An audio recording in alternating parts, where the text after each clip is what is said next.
সাদাকা করা, দান করা। আমাদের প্রিয় নবী সাল্লাল্লাহু আলাইহি ওয়াসাল্লাম সম্পর্কে তার সহধর্মিনী উম্মুল মুমিনিন আয়েশা রাদিয়াল্লাহু তাআলা আনহা বলেছেন, নবী সাল্লাল্লাহু আলাইহি ওয়াসাল্লাম এমনিতেই দানশীল ছিলেন। তিনি সারা বছর প্রচুর পরিমাণে দান করতেন, কিন্তু রমজান যখন শুরু হতো তখন তিনি সবচেয়ে বেশি বদান্য, সবচেয়ে বেশি দানশীল হয়ে পড়তেন। তার দানশীলতা এত বেড়ে যেত যে মুক্ত বাতাস যেরকম সব জায়গায় পৌঁছে যায়, যে জায়গায় মানুষ চায় দরজা খুলে রাখে সেখানেও যায়, কোন একটা ফাঁক ফোকর পেলে সেই জায়গায়ও মুক্ত বাতাস প্রবেশ করে।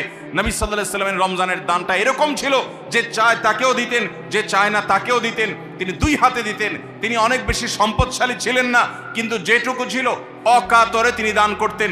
আমাদের আয়েশা রাদিয়াল্লাহু তাআলা হাদিস থেকে বোঝা যায় রমজান মাস দানের মাস। এই জন্য নবীজি বছরের অন্য যে কোনো সময় চাইতে রমজানে বেশি বেশি দান করতেন। আপনার আত্মীয় স্বজনকে দান করেন, রক্ত সম্পর্কে মানুষগুলোকে দান করেন, পাড়া প্রতিবেশীর অভাবী মানুষদেরকে দান করেন, চেনা অচেনা জানা অজানা সমস্ত মানুষকে আপনার সাধ্য অনুযায়ী আপনি দান করা শুরু করেন। এটা রমজান মাসের গুরুত্বপূর্ণ একটা আমল।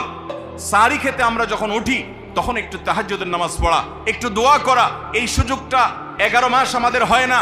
তাহাজ্জুদের নামাজ এত গুরুত্বপূর্ণ যে কোরআনে কারিমে আল্লাহ রাব্বুল আলামিন এই নফল আমলের নির্দেশ করেছেন, অমিনাল লাইলি ফাতাহাজ্জাদ বিহি নাফিলাতাল লাক, রাতের কিছু অংশ নফল হিসাবে তুমি তাহাজ্জুদ পড়ো। ভাইরা আমার, 5 ওয়াক্ত নামাজের জন্য ডাকে মুয়াজ্জিন আজানের মাধ্যমে, আর তাহাজ্জুদের জন্য ডাকেন স্বয়ং আল্লাহ রাব্বুল আলামিন। আমরা সবাই হাদিস জানি, নবী করিম সাল্লাল্লাহু আলাইহি সাল্লাম বলেছেন যে রাতের শেষ প্রহর যখন হয়, আল্লাহ দুনিয়ার আসমানে এসে ডেকে ডেকে বান্দাদেরকে বলেন, আলা মিন মুস্তাগফিরিন ফাগফিরাল্লাহ, আছো যে তোমরা কেউ ক্ষমা চাইবা, আমি ক্ষমা করব। অফার নিয়ে আল্লাহ নিজে ডাকেন, আল্লাহ নিজে আহ্বান করেন। এই জন্য ভাইরা আমার, তাহাজ্জুদের নামাজ 12 মাস আমরা পড়তে পারি, 11 মাস আমরা পড়তে পারি না, কারণ আমাদের কাজে কামে ব্যস্ততা, রাতে দেরিতে শোয়ার বদভ্যাস। আমরা চাইলেও তাহাজ্জুদ পড়তে পারি না, ফজর পড়তেই কষ্ট হয় অনেকের। কিন্তু রমজান মাসে তো সাহরি খেতে আপনি উঠেন, আপনি একটু চেষ্টা করলে 10টা মিনিট সময় বের করেন, সাহরি খাওয়ার পরে বা আগে 10টা মিনিট নিরিবিলি 2-4 রাকাত নামাজ পড়েন, সময় নিয়ে আস্তে আস্তে ধীরে ধীরে সিজদা গিয়ে একটু চোখের পানি ফেলেন, একটু দোয়া করেন, মনের চাওয়াগুলো নিবেদন করেন। এই সুযোগটা রমজানে বিশাল বড় সুযোগ। আমরা অনেকেই এটা মিস করি, শুধু সাহরি খেয়ে আমরা সময় পার করি। আমাদের অনেক যুবকরা, অনেক তরুণরা আজকাল সাহরি পার্টি বের করেছে।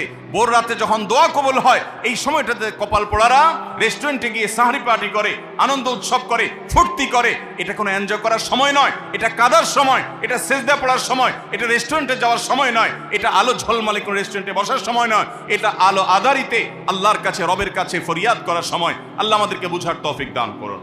ভাইরা আমার, তাহলে রমজানের 20 নম্বর আমল হলো তাহাজ্জুদের নামাজ সাহরিতে উঠলে আমরা একটু পড়বো এবং একটু একটু দোয়া করব, চেষ্টা করবো তো ইনশাআল্লাহ। 24 ঘন্টার ভিতরে সবচেয়ে মূল্যবান দোয়া, আল্লাহর সবচেয়ে নিকটে যে বান্দা দোয়া করতে পারে ভোর রাতে তাহাজ্জুদের সময়, এই সুযোগটা রমজানে তৈরি হয়। আমরা সবাই এই সুযোগটা গ্রহণ করবো। 20 নম্বর আমল, যাদেরকে সামর্থ্য দিয়েছেন তারা ওমরা করবেন। রমজানে ওমরার ফজিলত হলো, নবী করিম সাল্লাল্লাহু আলাইহি ওয়াসাল্লাম বলেছেন, ওমরাতুন ফি রমাদান তাআদিলু হাজ্জা, রমজানের একটা ওমরা একটা হজের সমতুল্য। অন্য হাদিসে আসছে, নবীজি বলেছেন, ওমরাতুন ফি রমাদান তাআদিলু হাজ্জাতাম মাই, রমজানে একটা ওমরা হলো নবী করিম সাল্লাল্লাহু আলাইহি ওয়াসাল্লামের সাথে হজ করার সমান সওয়াব। রমজানে দিনের বেলা রোজা রেখে বেশি বেশি মেসওয়াক করবেন। আমরা অনেকে এটা জানি না যে রোজা রেখে মেসওয়াক করা যায়, আমরা বরং অনেকে মেসওয়াক করি না যে রোজা দুর্বল হয় কিনা। অথচ আম্মাজান আয়েশা রাদিয়াল্লাহু তাআলা আনহা বলেছেন যে আমি নবী করিম সাল্লাল্লাহু আলাইহি ওয়াসাল্লামকে রমজান মাসে রোজা রেখে এত বেশি পরিমাণে মেসওয়াক করতে দেখেছি যে গুণে শেষ করা যাবে না। এই জন্য রমজান মাসে আপনার পকেটে মেসওয়াক থাকতে হবে এবং বেশি বেশি করে আপনি মেসওয়াক করবেন। দুপুরে, প্রত্যেক নামাজের আগে পরে যখন সুযোগ পান আপনি মেসওয়াক করবেন। এবং মেসওয়াক করার মাধ্যমে আরেকটি আমল হবে যেটি নবী সাল্লাল্লাহু আলাইহি ওয়াসাল্লাম করতেন রোজা রেখে। এটি 22 নম্বর আমল, রোজা রেখে মেসওয়াক করা। 23 নম্বর আমল হলো রমজানের শেষ 10টা দিন ইতিকাফে বসে যাওয়া। যাদের তৌফিক আছে মসজিদে ইতিকাফে বসে যাবেন। ভাইরা আমার, 3য় হিজরিতে রোজা ফরজ হওয়ার পর নবী করিম সাল্লাল্লাহু আলাইহি ওয়াসাল্লাম জীবনে কখনো রমজানের শেষ 10 দিন মসজিদে ইতিকাফে বসা ছাড়া সময় কাটান নাই। আমরা বেশিরভাগ মানুষ জীবনে একবারও ইতিকাফের তৌফিক আমাদের হয় নাই। যে আমল নবী করিম সাল্লাল্লাহু আলাইহি ওয়াসাল্লাম কখনো ছাড়েন নাই, আমরা বেশিরভাগ কপাল পোড়া সে আমলটা জীবনে একবারও করি নাই। ইতিকাফের মানে হলো আপনি গাট্টি বসকা নিয়ে, আপনার কাঁথা বালিশ নিয়ে, আপনার সব কাপড় চোপড় নিয়ে আপনি আল্লাহর চৌকাঠে এসে পড়ে যাওয়া। এটা অত্যন্ত অত্যন্ত তৃপ্তিদায়ক একটা ইবাদত, অত্যন্ত এই একটা মজাদার একটা ইবাদত, যেটার স্বাদ আপনি আস্বাদন একবার করলে আপনাকে আর কেউ ঠেকাতে পারবে না। আমরা মনে করি ইতিকাফ মানে মসজিদে বন্দী হয়ে যাওয়া, কথা বলা যাবে না, বোবার মতো থাকতে হবে। এটা ভুল ধারণা। মসজিদে থাকলে প্রয়োজনীয় কথা বলতে পারবেন, আপনি ঘুমাতে পারবেন, আপনি অন্যান্য প্রয়োজনীয় কাজ, একান্ত প্রয়োজনীয় কাজও করতে পারবেন। তবে মসজিদের মধ্যে নিজেকে বন্দি করে রেখে আপনি যখন ইবাদত করবেন আপনার ফিলিংস হবে যে আমি আল্লাহর কাছে এসে নিজেকে বন্দি করে ফেলেছি, অসম্ভব ভালো লাগা কাজ করবে। আপনি যদি ইতিকাফে থাকেন তাহলে সেক্ষেত্রে বিশাল বড় একটা আমল আপনি জিন্দা করলেন। আমাদের দেশে অনেক মসজিদে ইতিকাফের জন্য লোক ভাড়া করা হয়, লোক ভাড়া করে ইতিকাফে বসাইলে সেটা গুনাহ হবে। যে ভাড়া করে রাখবে সেও গুনাহগার, যে ভাড়ার বিনিময়ে বসবে সেও গুনাহগার হবে। ইবাদতে কোনো টাকা পয়সা দেওয়া চলে না। অতএব ভাইরা আমার, ইতিকাফ আমরা করবো তো ইনশাআল্লাহ। শেষ দশকে বেশি বেশি ইবাদত করার চেষ্টা করা। বুখারী শরীফে আসছে নবী করিম সাল্লাল্লাহু আলাইহি সাল্লাম সম্পর্কে আম্মা জান আয়েশা বলেছেন, ইদা দাখালাল আশর, রমজানের শেষ 10 দিন যখন শুরু হতো তখন নবী সাল্লাল্লাহু আলাইহি সাল্লাম কি করতেন? আইকাজ আহিয়া লাইলা, সারা রাত আর ঘুমাতেন না। শেষ 10 দিন সারা রাত ঘুমাতেন না। ওয়াশাদ্দা মিজারা, কোমর বেঁধে নিতেন। ওয়াইকাদা আহলা, এবং তার পরিবারকে তিনি জাগিয়ে তুলতেন। আরেক হাদিসে আসছে নবী সাল্লাল্লাহু আলাইহি সাল্লাম বলেছেন, কারণ নবী সাল্লাল্লাহু আলাইহি ওয়াসাল্লাম ইযা দাখালাল আশর ইয়াজতাহিদু ফীহি মা লা ইয়াজতাহিদু ফী গায়রি, নবীজির জীবনে কখনো ইবাদতের জন্য এত চেষ্টা করতেন না যত চেষ্টা করতেন রমজানের শেষ দশকে ইবাদতের জন্য। আমাদের দেশে দেখবেন রমজানের প্রথম 10 দিন মসজিদ পূরণ হয়ে, মসজিদের বারান্দা ফিল আপ হয়ে, বাহিরেও মুসল্লি হয়, সেখানে চাটাই এবং কার্পেট বিছানো লাগে। কিন্তু দ্বিতীয় দশক আসলে আস্তে আস্তে বাহিরে মুসল্লি হাওয়া হয়ে যায়, আস্তে আস্তে চাটাই উঠে যায়, মসজিদের ভিতরে মুসল্লি চলে আসে। শেষের 10 দিন হলে একেবারে মূল মুসল্লি যেগুলো ওয়াক্তিয়া নামাজের, এর বাইরে অতিরিক্ত মুসল্লি সব ঝরে পড়ে যায়, সব ঈদের মার্কেটে চলে যায়। ভাইরা আমার, নবী করিম সাল্লাল্লাহু আলাইহি সাল্লাম শেষ দশককে সবচেয়ে গুরুত্ব দিতেন, আর আমরা সবচেয়ে অবহেলা করি সেই সময়টাকে। আর লাইলাতুল কদর তালাশ করা। নবী করিম সাল্লাল্লাহু আলাইহি সাল্লাম বলেছেন, তাহাররাউ লাইলাতুল কদর ফিল বিত্রি মিনাল আশরিল আওয়াখির মিন রমাদান, তোমরা রমজানের শেষ দশকের বেজোড় রাতগুলোতে লাইলাতুল কদর বেশি বেশি করে তালাশ করো। বেজোড় রাতগুলোতে বেশি বেশি, শেষ দশকের প্রত্যেক রাতেই জেগে জেগে ইবাদত করা কদর হতে পারে সে আশায়। কদরের একটা রাত যদি ইবাদত করতে পারেন আপনি, তাহলে 1000 মাস ইবাদতের চাইতে বেশি উত্তম হবে, আপনার আমলনামাতে সব বেশি জমা হবে। এই জন্য কদরের রাতে ইবাদতের চেষ্টা করা।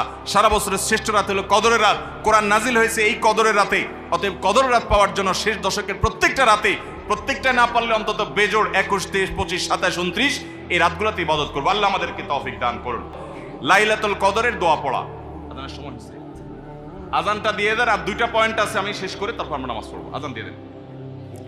আর 2টা পয়েন্ট আছে, এই 2টা পয়েন্ট শেষ করে আমরা মসজিদে যাব। সবাই যার যার জায়গায় বসে আজানটা দিয়ে দেন।